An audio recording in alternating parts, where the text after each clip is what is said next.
তাৰে ভিতৰত বালি ডাম্পাৰ মাটিৰ ডাম্পাৰ আছে 3খন, বালি ডাম্পাৰ এখন, মাটিৰ ট্ৰেক্টৰ এখন, জেচিবি এখন, শিলৰ সেইটো শিল বালিৰ এখন অবৈধভাৱে কাটি মাটি গাড়ীকেইখন ধৰা হৈছে আমাৰ নেশ্যনেল চেংনৈ সেই পাগলাজাৰ পাৰত।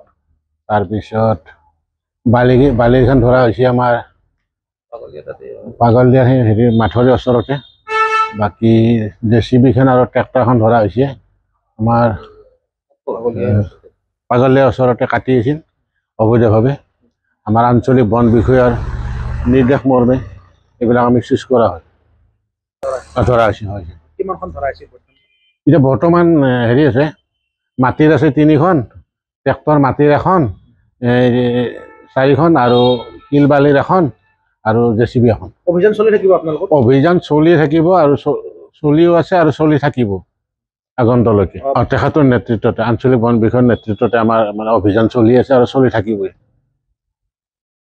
আমাৰ ডাম্পাৰ বৰ্তমান 5খন জব্দ কৰা হৈছে।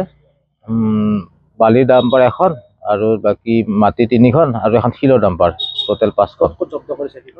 মানে পাগলদিয়া নদীৰ আশে পাশে সেই মাটি কটা ডাম্পাৰ 3খন ধৰা হৈছে। বাকী নিকাচি চাইডৰ পৰা অহা হেৰি আছে, নিকাচিৰ পৰা অহা ডাম্পাৰ, বালিৰ ডাম্পাৰ আৰু শিলটো সেই একে চাইডৰ পৰা অহা। আমাৰ নলবাৰী টাউনৰ এই মানে নেশ্যনেল হাইৱেৰ পাৰ হৈ আমাৰ ইফালে সোমাই অহা অবৈধ গাড়ী, কোনো চালান পত্ৰ নাই আৰু ট্ৰেক্টৰো আছে? ট্ৰেক্টৰ 2খন আছে, ট্ৰেক্টৰ মাটি কাটা হেৰিত ট্ৰেক্টৰ এখন আৰু ট্ৰেক্টৰ 2খন, জেচিবি এখন।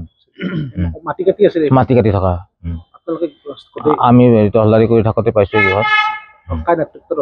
আমাৰ অনিমেষ কলিতা ছাৰৰ নেতৃত্বতে অভিযানবিলাক চলি আছে। অভিযান চলি থাকিব একদম পুৰা অভিযান চলি থাকিব।